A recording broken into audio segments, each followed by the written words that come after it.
And we're on. Good morning. My name is Jim Gilmartin, and it's my privilege on behalf of the ECCL Board and Executive Management Team to welcome you to the 209th meeting of the ECCL. My time flies. Unfortunately, because of the Omicron variant of COVID-19 and a limited understanding of the danger level, we elected to err with caution and conduct this meeting virtually. We hope public health recommendations will encourage live meetings, but we'll likely continue these meetings virtually until that time, until we're given the go-ahead to make that happen. Clearly, while we miss personal interactions and conversations during live sessions, we're really pleased to have the opportunity to get to you on Zoom and bring you speakers, topics of interest, and some of our activities. Now, during the meeting, we'll be accepting questions. I'll ask after a speaker that makes their comments. I'll ask if there's any questions. Just let us know, and we will answer them as best we can. We'll try to answer as many as we possibly can, but we'll be limiting to time. We're trying to keep these meetings to around 1 hour or so. Finally, we're recording this meeting. So we'll be sending it out to you probably in the next few days. And you can go to the website, esterotoday.com, and you can see what you might not have picked up initially, but you can go back and revisit again and understand it better. So this month, we're really pleased to have two terrific speakers, Mayor Katy Errington of the Village of Estero and Florida State Representative Adam Botana.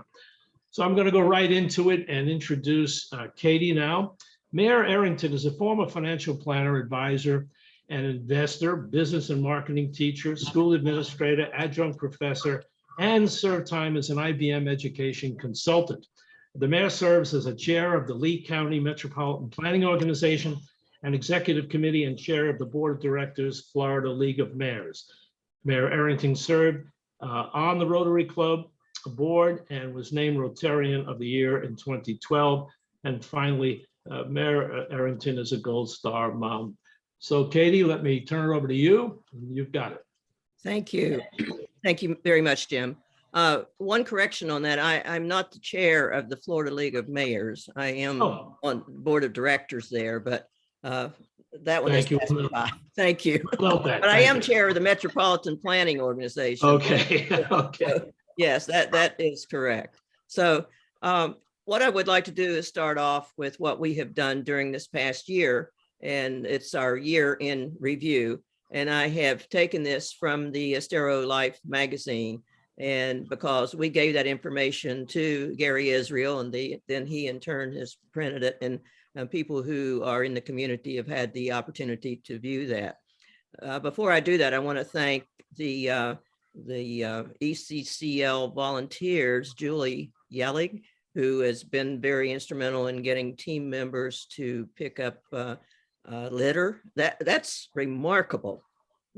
So thank you very, very much, all of you, for getting behind that, because the last MPO meeting I attended, I was told that the crew that picks up the litter along I-75 quit, and no litter will be picked up for a while. So I haven't been on I-75 going in Lee County, except I've been going to Collier a couple of times, and the litter it's growing. So I don't know if they found anybody. The company quit. So that was at the last MPO meeting I learned that. So what I would like to tell you about is with 2021 coming to a close, the Village of Estero has many accomplishments to celebrate. And what I want to do is share with you and recap the highlights that we've had. The number one that I feel, it's not number one, but tax rate reduction. Our Estero residents continue to enjoy the lowest tax rate in the Southwest Florida region, 0.77. That's remarkable. In September, the Village Council approved a tax rate reduction and adopted a budget of $28.8 million for fiscal year 2021-22, and including $19 million for capital improvement projects. And that's rather significant. The Public Works, Estero Parkway construction was completed in March. And if you've been up or down that road recently, you know it's becoming very beautiful. FDOT's Corkscrew Roads interchange construction completion with the exception of the landscaping. The village put a couple $100,000, it's my recollection, for landscaping the interchange there, and that has to take place, and then we'll be all set with that. Lee County's Corkscrew Road widening started with completion expected near the end of 2023. So those of you who venture on Corkscrew much, you know that what's going on there. So that's been a major obstacle. Additional landscaping installed along US 41 north of Estero Parkway. If you have noticed, the state donated some plants and trees to Estero, and we had to pay for having them planted and installed. And there are some palm trees, and it's across from the Cayo de Estero shopping plaza and Walmart. So those are looking good. And then we will have the construction of the Corkscrew Road Puente Lane traffic signal will be completed in early 2022, hopefully. Planning and design continues for River Ranch Road, Williams Road, and Corkscrew Road improvements. Design and permitting started for the village's first utility extension project. So then we go to growth management. The village adopted its first land development code, the LDC, which regulates land use, growth, and development in Estero.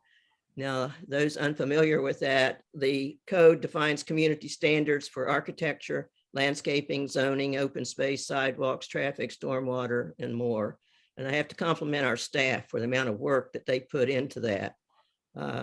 I teased some of them one day, and I shouldn't have done it. I said, if you want to go to sleep easily, read it, because there's a lot of technical reading in it.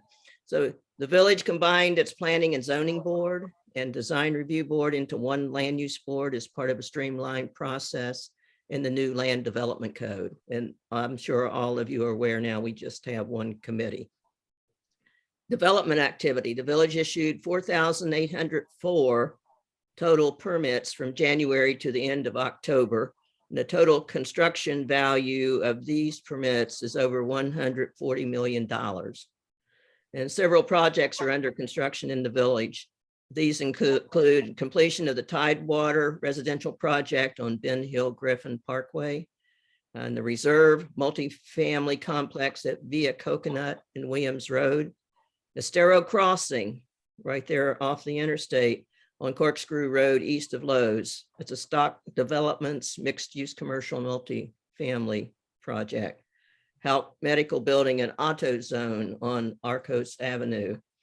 And we recently approved projects, the first phase of Corkscrew Crossing. Again, that's back at I-75 interchange, a single family home subdivision of 500 plus units east of Wildcat Run. Via Coconut is a mixed use project with 330 multifamily units and commercial uses on Via Coconut Point west of Genova, and a high rise building at West Bay Club. New faces, we brought in 3 new council members this year, Larry Fiesel, Joanne Ribble, and Jim Ward. In August, Chris Phillips joined the Village of Estero staff as the new finance director, and he brings just a wealth of information and experience to our local government. Volunteers who run the audio visual or AV equipment for Village Council and other public meetings logged hundreds of hours enabling online viewing of these important meetings during the pandemic. Volunteers also help play and run community events like the Veterans Day program on November the 13th and Light Up Estero with the Estero Rotary Club on December the 4th at the Estero Community Park. The village helped welcome the Gulf Shore Opera Company into Estero. And with that came a donation from a woman who lives in Estero of $1 million. So that was rather significant. Water quality. The village partnered with Florida Gulf Coast University to analyze water quality in the Estero River, and that's ongoing. Another ongoing water monitoring continues to guide the village in addressing stormwater and water quality issues. That's major for Estero with trying to get our what the Estero River and what we have, get it cleaned up. The village launched an educational campaign to help Estero residents understand how their actions can affect the environment and local water quality. Those have been printed online throughout the summer and the fall. And resources for residents can be found on the village's website. So those are the things. That's recapping what the village light, what has happened in the past year.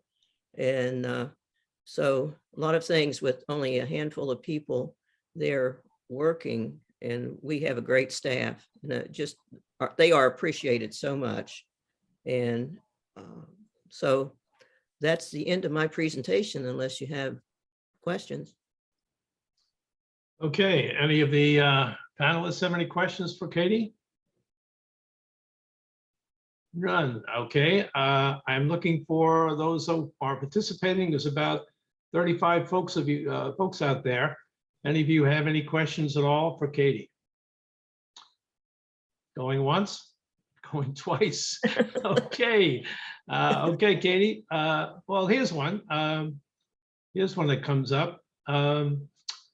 Are there any permits in place? Katie Wilkinson is asking, any permits in place for new construction that are approved in the last 60 days that you're aware of?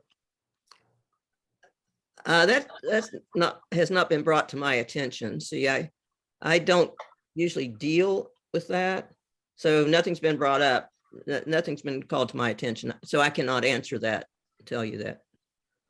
Fair enough. Here's another comment, another question. Thank you very much, Katy, for all that you do for our community. And that's from Julie. And Kristen, thanks you for your comment. Anyone else have a question or a comment they'd like to make? I have one. Yes, if Alan. I could do that. Sure, go ahead, please. Katy, obviously, thank you again for the many things that you do, and of course your colleagues on the council. I just wondered, looking forward rather than perhaps what's happened this year, what would you single out as perhaps the main priorities for next year, if you could share any of those with us? Main priorities personally would be to get something started on the Estero on the River project. And I think we are beginning to do something even now with walking paths and trails. And it's a beginning. We've had consultants working on that, and we're ready to do some things. So that's a high priority for me. And down the road, we will be doing septic to sewer, and that's a high priority. We have to clean up the little Estero River. That's a necessity. And so I'm fully behind that. We have so many things that Estero, we need something that makes people, when they say Estero, well, we're not just between Fort Myers and Naples. We need an identity. And so if any of you come up with any ideas, I know with the Estero on the River property, when we had those meetings and people came out and they did check the boxes, what did you want? What did you not want? It was overwhelming. Almost 90% of the people want that to be green space and a park and place where people can go and families can go. And I think what's interesting is that that 67 acres, that's so critical, because that's all the land that we have almost left in Estero that's not, someone hasn't taken hold of, a developer. That's Okay, very thanks, kind. Katy. Thank you. I also, if I have a minute, Please, Katy. Yesterday I was on a Florida League of Mayors Zoom call with 58 mayors throughout the state of Florida. And the whole purpose, it was called a holiday coffee.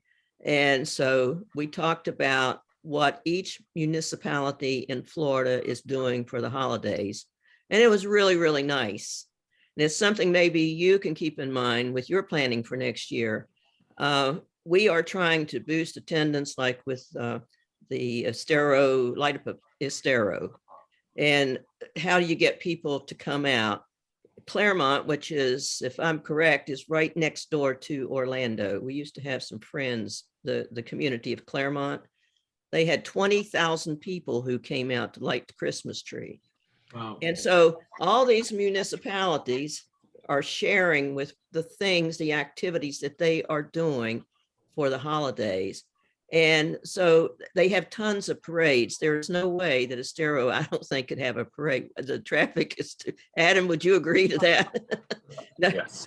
there's no way. Maybe a boat parade, but we have to come over to your place. But we just can't do. The parades are tremendous. And so with creativity, we could do something very, very special for the month of December with the holidays here in Estero, because other communities are doing it. So I was impressed with what I heard yesterday. Good Katy, thought. anybody else have a question before I ask? Jim, I here's have one. Hold on, Mark, just one second. Here's one from Donna Sutton. And she's asking, is anyone in the village working with the county on the Edison Farms property? Council member Jim Bosch is the liaison. I don't know what's happening there. But unless that's changed, that's been, he has that as, he's the liaison. Okay. Talking about the kite reserve. Yeah, it's the same thing. Yeah. Mhm. Go ahead, Mark. Yeah, Katy, the idea of annexation, and it's, could happen in a while, is, Village Light still going to work if we get another 5,000 residents over time? Do we have to rethink that a little bit? And, secondly, is it time to adjust the districts for the 7 council members? I'll start with the last one first. That was brought up at the last council meeting. Yes, that needs to happen sometime in the next year to readjust the districts for all the council members. So that will be taking place. And as far as annexation, if anybody wants to come and join Estero and we can make it happen, we'll make it happen. But I think what needs to be discussed is if they come and want to join us, we'll figure out how to take care of it with the 5,000, whatever it is. But government light may get just a little bit heavier. I don't know, but so let's cross that bridge when we come to it. But if anybody wants to join Estero, I'm sure that people will be willing to sit down and talk. Thank you. Katy, there's a lot of interest in the 46 acres on Coconut and 41 and how that's coming along. We're aware that there's a lot of conversations going on, and Lee Health is looking for a developer to take this on. Any other thoughts about that? I'm surprised that something has not happened as of right now, because a year ago, their consulting firm, I had a conference call with some of the folks there, and it seemed like it was ready to go. Everything. I thought this time last year, I thought that building would already be taking place. So we don't know exactly what's going on. Okay, thanks, Katy. I appreciate that. Well, if there are no other questions, thanks very much, Katy. Thank you. As I indicated, I know you're a busy woman, so please feel free to move on, and we'll move on to the next speaker. Thanks again. We appreciate it. Thank you.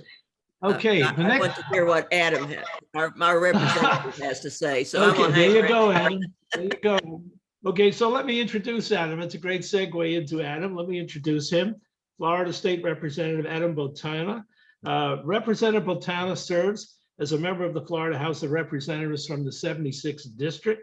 He assumed office on November 3rd of 2020, and after assuming office, he was assigned to the House Health and Human Services Committee and House Agriculture and Natural Resources Appropriation Subcommittee.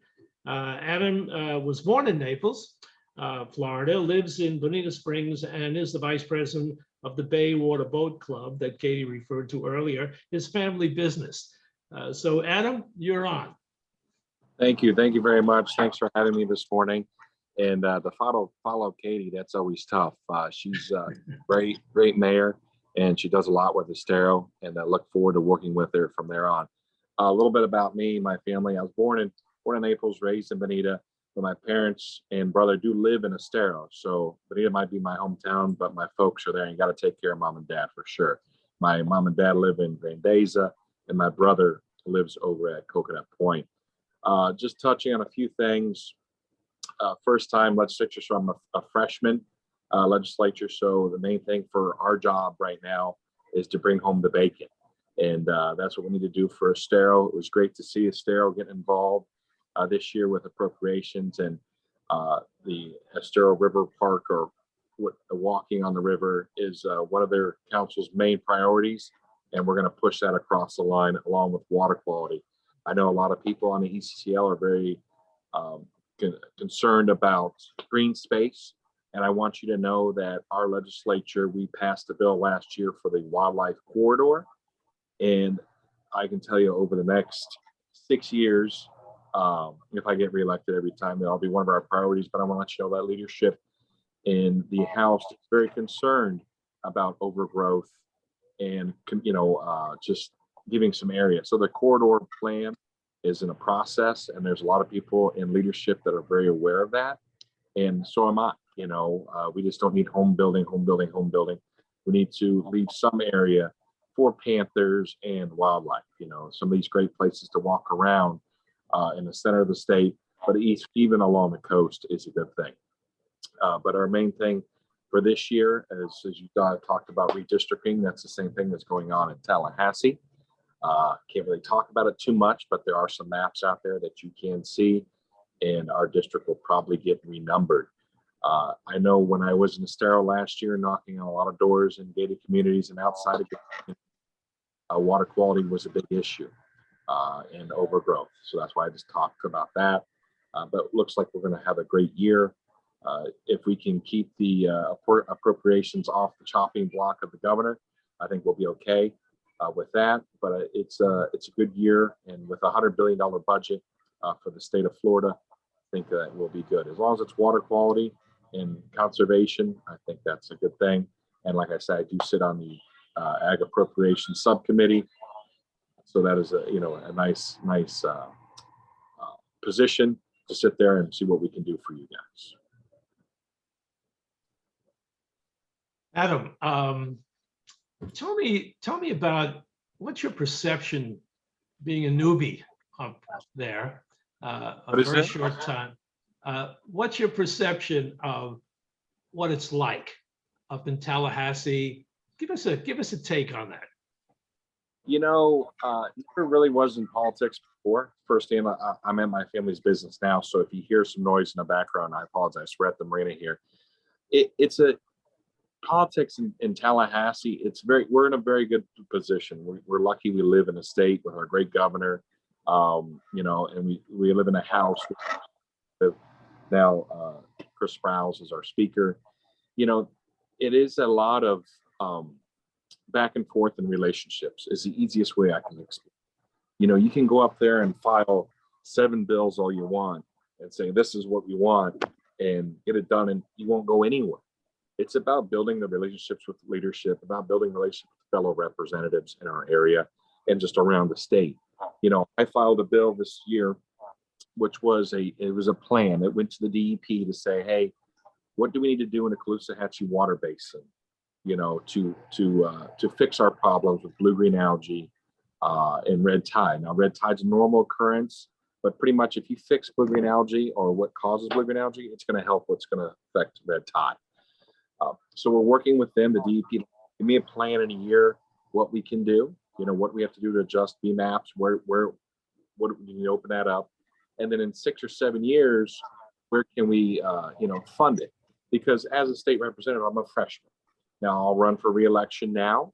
And so next August, we'll have a primary if somebody wants to primary me. And then in November, we'll have the general election. And, as I get elected again, then I will be a sophomore. So as you go on through the process, every 2 years, you get a little bit higher in ranking. So hopefully in 6 years, I'll be a chairman of Ag Approps or appropriations chair or rules chair. Then you have a little bit more control of what happens in the House. So that's why we're trying to have an idea now, say, okay, what can we do? So now we filed this bill, it gets DEP's attention saying, oh, okay, this gentleman, this representative really cares about water quality in his district. So now we have to go through the process and work with the people in St. Lucie County because we have their water district too, and we have ours. But we're going to work with Senator Albritton up in Wauchula, who's going to be our, part of our area for our senator, and he's actually going to be the speaker designate in a few years. So it's always good to build those relationships and say, hey, this is something that we really need for our area. We have clean water. That's good for us. That's good for our real estate. That's good for our tourism. That's good for everything that we want to see in our area. That's good for our grandchildren. I mean, I don't have children yet, but I know a lot of folks that, come out and use my boats. I mean, the main thing they want to have is clean water. And they want kids out and have a good time. So that's one serious thing that we're working on. And that's one thing that we just got to keep driving for. So, sorry, it's mosquito control flying over or something. So. That's okay. Can't control that out. Well, thanks. I appreciate your candid response. That's pretty good. Are there any other questions for the representative? Let's see. It looks like we might have one. Let's take a quick look. Yeah, this is Mark. Okay, Mark, Yeah. Go ahead. Could you talk a little bit about school funding and what hopefully Governor DeSantis has got in the budget? And it seems like the majority of our school funding here comes locally, a little bit from the federal and some from the state. But give us some insight, please. Absolutely, school funding is a huge thing. Teacher pay is a thing I really feel that should be a lot better. And our governor has done a good job over the last year or two to raise pay for teachers. I know with our school boards, it's been a little bit of a tense situation, but the main thing is we got to take care of the kids. That's where it comes down to. And as far as I'm on post-secondary education, lifelong learning, there's a lot of stuff coming through the state where it's looking good that, it's not all about college. It's also about, normal jobs. We need HVAC guys. We need guys that, can work on cars. And that's a nice option that, not every kid has to go to college, to be relevant here. I know there's people in our area that are doing ACs and they're making over $100,000 a year. I'd rather do a job where, I have to spend 6 months to a year in school and walk out without $150,000 worth of school debt and making $100,000 the first year. So there's a lot of good stuff like that coming up. And our governor is really focused on, education, and another thing I have to say, folks, like with Katy, she's been involved, but definitely get out there and run for positions. It's not just your opportunity to, it's not just your duty to vote, but it's your duty to run for a position. If you see something, dedicate some time to helping out your community, because give Katy and I people to work with. That is the main thing, is working relationships. In years past, there's some councils, I'm pretty new to this, that they don't even pick up the phone and give me a call, or I call them and just give them a call back. Communication's key, and that's the main thing. You need to have decent people working and working for their area, regardless of party, either side. So. Thanks, Adam. Donna Sutton has a question. Can you give more specifics related to some of the items you talked about? You stated your bill regarding water. Is there anything related to construction that impacts water quality that's being done? The main thing, what's interesting with the Caloosahatchee River, okay, what's interesting with that, they talked about Okeechobee. We have the C-44, the C-43. They have deep water injection north of the lake, okay? But, the really interesting thing is 70% of our water that comes down the Caloosahatchee comes from the Caloosahatchee watershed, okay? Now, that's between Okeechobee and us, okay? So we need to work on septic to sewer along the Caloosahatchee. We need to work on stormwater, retention. That is a big problem that we have. When you have, a 2 inches of rain that washes down the streets, down your lawns, and right into rivers, that causes issues. So we have to work on stormwater. So we have to clean the water before it gets into that. That is the main thing. Like with our new marina here, like I've said last year, we have a swell. We have to work on new things along those lines to really clean the water there. You have to, if you look at our marina right now, we have all rock. We used to have grass here. Florida's not supposed to have grass. There's new hybrids out there. There's peanut grass out there that doesn't take, doesn't take fertilizers to keep it green. You really have to have a zero-scape mindset. So we're looking at a bunch of stuff. And, with our water quality issues, we've been messing it up for 60, 80 years. It took us 30 to 40 years to fix it, but I have to say our government and our state legislature, we're focused on water quality, conservation, and staying open for business. Because last year we were expecting a $5 billion shortfall. It was $1 billion, and that is a great thing because we're open, compared to other states out here. In my boat club, we have, 70 members, 70% of our membership from Michigan, Wisconsin, Indiana. And some of those states were closed down and they're still closed down. Luckily, we're open, and with our area, if you want to wear the mask, wear the mask. If you want to, get a vaccine, get the vaccine. I got it for my parents, but it's your choice. We want to stay away from mandates. It's just not a good situation. But, folks, everybody tell me when I'm up there talking in Tallahassee, they say, where are you from? Bonita, Estero. You have some of the best places in the country, in the state, from Naples to Fort Myers. So we're very lucky to where we are. And I tell everybody to come up and visit us when we're in Tallahassee. Come up there and see take a look at the office. Like I said, I'm a freshman, so I'm way high in the tower. So as you go, as you get a little bit longer in the legislature, you get closer and closer to the fourth floor, and that's where the House chamber is, and that's where the power is. So we'll keep working towards that.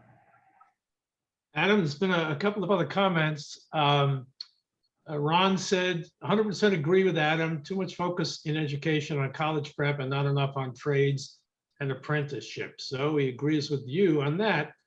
Here's a question from Tony Colangelo. Rails to trails connecting Fort Myers to Naples, which cuts through the village. Are you aware of the different options for retrofitting the railroad tracks?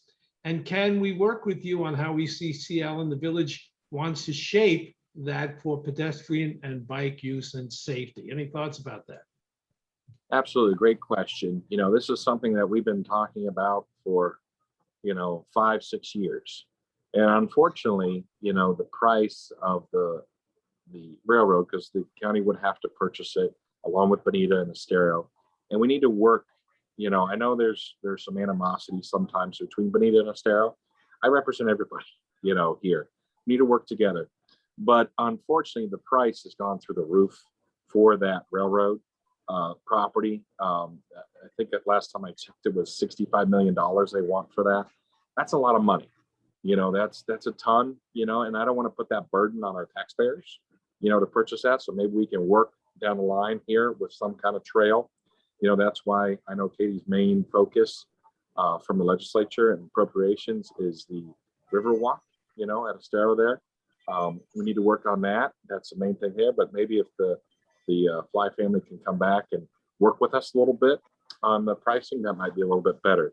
But I love the idea. I've seen it in other places in the country. It's great, to have a trail system there. It's still on the radar, but we have to be fiscally responsible sometimes, and just don't want to cut a check for that kind of money. Okay. You also have a nice comment here. Adam has a great understanding of water problem. There you go. People are listening, Adam. There is one late. There's a late question here. They apologize for being late. This is actually to Katy. Katy, she says, just anonymous. Sorry to be out of sync, but can Katy comment on any update on the Coconut and Three Oaks apartment construction issue? Coconut and Three Oaks. Yeah, that's where they used to have the Winn-Dixie there. They want to put up a 4-story apartment complex. I can't comment on that. Okay, fair enough. Okay, it looks like there are no other questions, Adam. Thank you very, very much. Appreciate your time, etc. As I mentioned to both you and Katy, you're both busy, so you can just wave, click yourself off, and we'll get on with business, or you can hang around. We'll leave it entirely up to you. I'll stick around. Okay, great.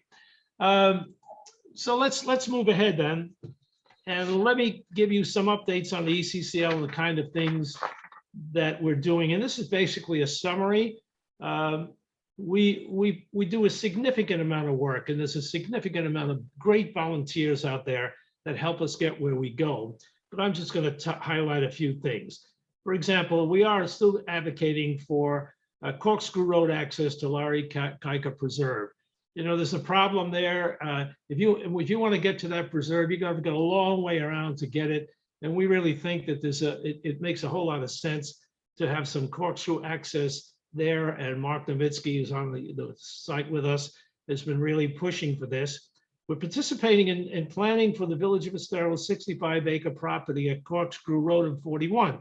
Now, what that means, Katy talked a little bit about that she indicated that she thought it would have been moving along quickly, and so did we, candidly, but there are other issues that are beyond our control. The point is that we have been involved in that, as the village has been involved in that. Lee Health has been wide open, constantly talking to people in the community, getting a sense of what it is they'd like to see there. And we're looking forward to really a great development there when it does start. Regarding the septic to sewer issues, the ECCL has a septic to sewer committee under our environmental council. Bob Dion is chairing it. And we have been moving along in the sense that we want to understand as much about it and where we can help in any way. We're scheduling meetings with experts from Sanibel, who've really done a great job in water quality, improving water quality, including the Sanibel Captiva Conservancy Foundation. And we are going to be talking to David Williams, the Director of Public Works, beginning in January, more and more about how we can move forward with this in any way we can help. These are clearly village projects, and we're not in the business of running the village, but we want to be there available to help any way we possibly can on that. We are also continuing to develop relationships with the sterile committees or communities, I'm sorry, regarding the use and efficacy of CPR and automated external defibrillators. That's what commonly known as AEDs. We're doing that by conducting an AED survey and planning delivery of CPR and AED training courses in conjunction with Lee Health, Coconut Point, and the Estero Fire and Rescue Group. So we're going to see what we can do there. The AED issue is an issue that we think is so easily to fix, meaning that there aren't enough out there. And those that are out there, people don't know where they are. So it's in our best interest to do what we can to clarify for that. We're also developing an ECCL version of the Village of Estero Complete Street Implementation Plan and Tailored Checklist.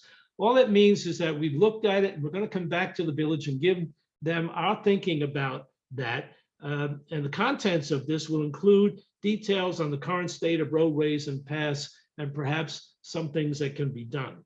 We're monitoring the Village Rails to Trails project that Adam did discuss. We're reviewing viable option recommendations and developing a bike safety training program in the community. And finally, as Katy kicked off her talk, we're really proud of the tremendous success of the ECCL's Adopt a Highway program. Absolutely amazing. Tons and tons of trash. This group, chaired by Julie Yellig, you're absolutely right, Katy, she deserves significant kudos. Tons and tons of trash have been picked up, and they're all from volunteers from communities all over the Estero area. We hope that we think there's a good potential that we could continue with this creating Adopt a Highway program for the Estero Parkway and move on and on and on. It's a great, great program, and people are coming out in droves to help keep Estero as beautiful as it is and going forward. So that's basically an update on what the ECCL is involved in. Are there any questions out there of what I had to talk about? Anything about the ECCL, things that may not be clear to you? Okay, guess I did a good job. Okay, what I'd like to do now is introduce Alan Bowden. She's our Chief Communications Officer. And Alan is doing a terrific job with his communications committee. We have made such tremendous progress in communications over the last few years. People are getting back to us routinely saying, wow, you guys are really doing a great job. Good information, solid information, information that doesn't conflict with what the village or the county's doing, et cetera. It's basically giving people information about how they can get involved in keeping our both, as Adam said, the whole greater Estero area beautiful. It's great now, but we can make it even better. So Alan, I'll turn it over to you. Well, thank you. And again, thank you very much, Mayor Katy Errington and Adam, for your contributions today. Always, very, very important that I think the community here sees and hears the sorts of things that you were able to communicate today. So it's very rewarding to us and hopefully to you as well. On my side, as Jim has just mentioned, it's been quite a busy year. We've been involved on the communications committee in many different things. Just want to touch upon some of the more recent issues, which I think has been very well received. I mentioned just before the meeting started to Katy that there is obviously still and continues to be considerable interest amongst the residents here in knowing what developments are taking place in Estero. I think that to some degree stands to reason, but the communication that the ECCL provided in November about the various developments was probably one of the highest read items that we've had in a while, illustrating just what I've just said, that the interest is very high. And actually, from an ECCL point, it actually generated a phenomenal number of residents who, when they read the article, which was actually referenced on our on our website, indeed over 40 people just from that alone decided that they would like to sign up to receive our communications. That's of course in addition to the many, many thousands of people who received this anyway, but that just illustrated, I think, the importance of that. The Greater Estero community reports that we produce, there are usually 4 produced a year. The one that we sent out in November featured the idea of the Greater Estero area developing a virtual information center. This is something that is being reviewed and is underway and is being discussed with, of course, the village and others.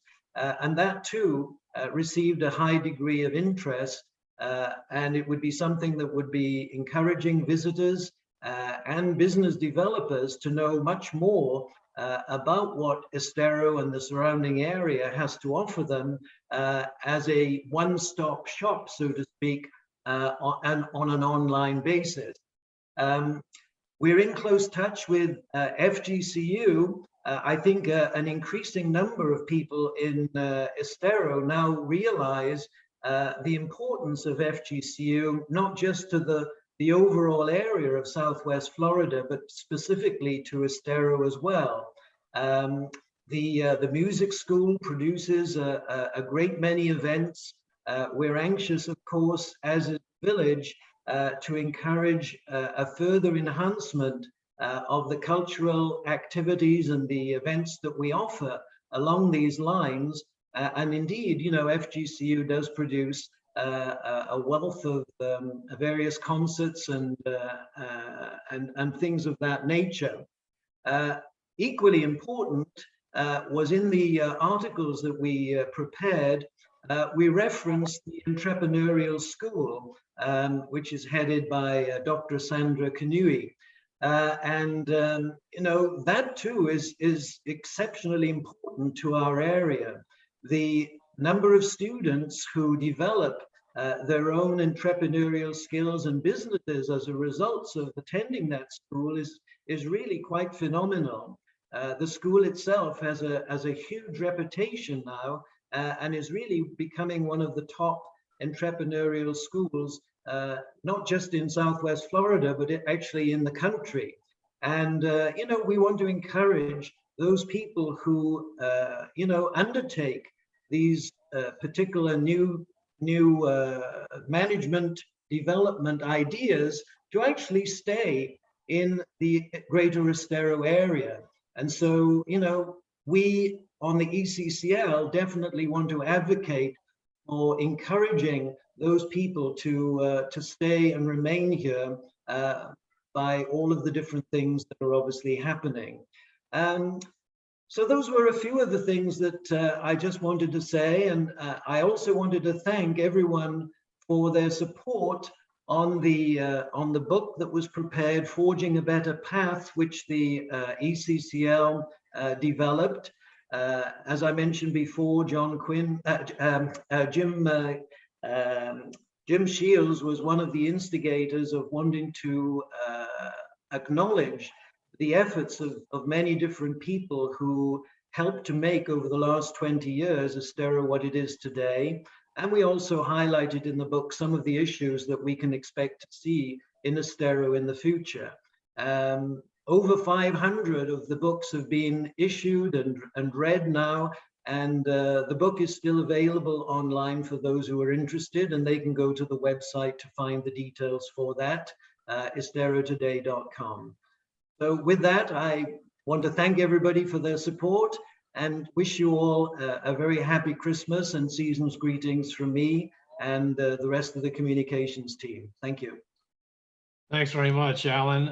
Anybody have any questions out there of Alan regarding the communications activity? As I said earlier, we were really fortunate. We have a great team, great leader in Alan, and we're going to continue to make it even better. Okay, next is John Quinn. John, do you want to just talk a little bit about financial issues? Yes, briefly. I had the joy of contacting the IRS this morning twice. The current update, we had a application that has been sent in to the IRS to applying to be a 501c3. We were on hold for 180 days. That 180 days is up. I've been told that it may be another 45 days. We are not a simple situation since we've been a 501c4 and we have a history. The analysis of that history and looking forward as to what we're trying to do is a little more complex. So they've kicked it up for a review. I was hoping to have this be done before the end of the year. It may not happen that way. As far as the financial side, it's coming into year end. We're looking at budgets. We've also looked at the overall financial scope of the organization. We have an operations support, which really comes from our membership. And this is a very important understanding. Members support the day-to-day operations of the ECCL. Without our members, we have no operational funding. We also are trying to build up a project fund, and we've been able to do some of that this past year, and we look forward to being able to put together a program to address specific projects as they arise in the future. I'll be looking forward to contacting all the members, and I'm hoping that we'll be able to get some additional new members to join, residential members.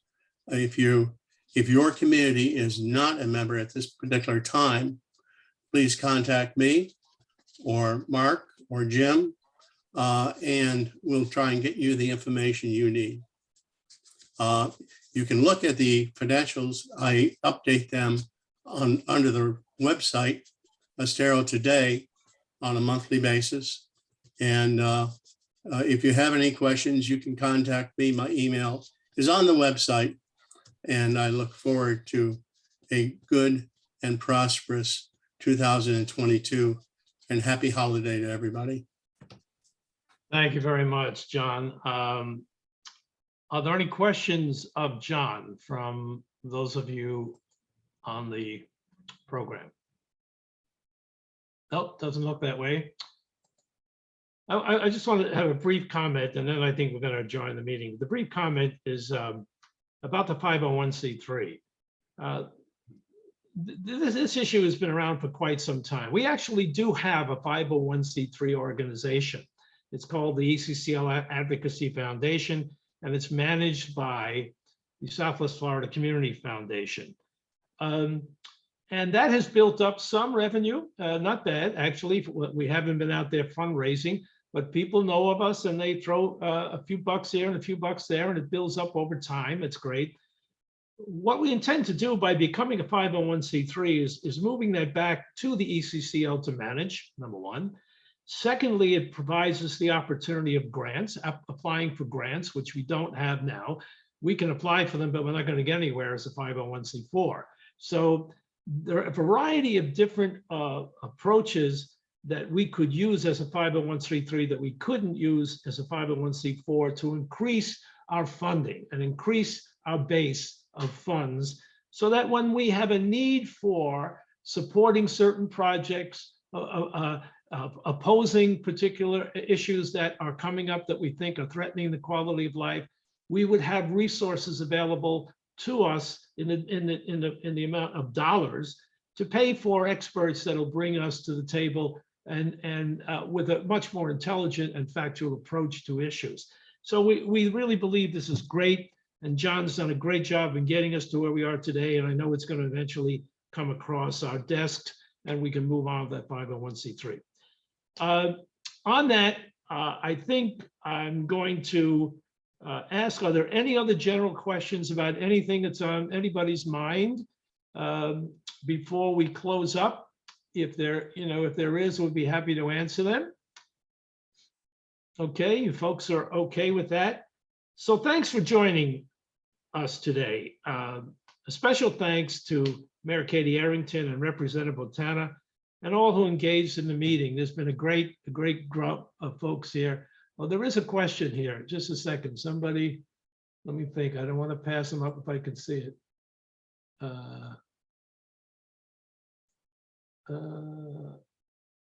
Why am I having a problem with this?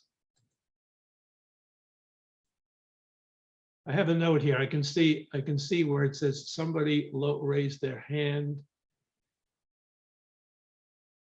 And I just don't see his name now. Let me try another one here. Nope. Whoever raised their hand, I apologize. For some reason, it's not showing up on my screen. If you have a question for me directly, you can contact me at ecclprez@gmail.com and I'll certainly answer it for you any way I can. Okay, so on that, thanks for joining us. Thanks for the speakers. If CDD guidance encourages us for indoor live meetings, we'll be doing that in the future, and hopefully it will be live. We love to see you. Stay tuned. And finally, a sincere thank you for your support of the ECCL. All the volunteers who work with us, and those who are not volunteers but support us and understand what we're trying to do. We work very closely with a number of organizations, including the village. We try to do what we can to help the council, to help the mayor in various ways. We help them in terms of volunteers. We help them in terms of giving insights from what we believe is coming from the residents, and they want to know that, etc. So thanks very much for that. The next meeting is November 11th, 2020. I'm sorry, that's not true. No, it isn't. It's in January. And you'll be given information about it. And hopefully, again, it'll be live. So on that note, the meeting is adjourned. Thank you very much, everybody. See you again. And have a happy holiday. Please enjoy your families, enjoy life. Take care.